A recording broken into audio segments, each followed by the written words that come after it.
সিদ্দিক আকবর যখন নামাজ পড়তেন মনে হতো একটা গাছ দাঁড়িয়ে আছে, পাখি এসে কনফিউজ হয়ে যেত যে কোনটা গাছ কোনটা মানুষ।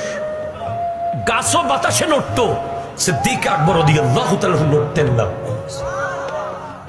আবু বকর সিদ্দিক যখন সিজদায় যেতেন মনে হতো জমিনের মধ্যে একটা পাথর পড়ে আছে, ঘন্টার পর ঘন্টা সিজদা।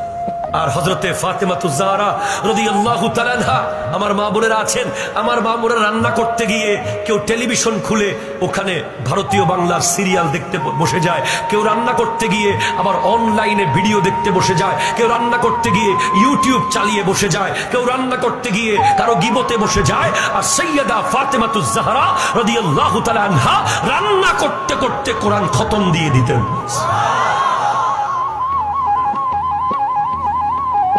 আমার অনেক মা বোনেরা আছেন যারা নামাজের চরম উদাসীন বর্তমান যুগে। কেন তুমি পড়তে পারো নাই? কোচিং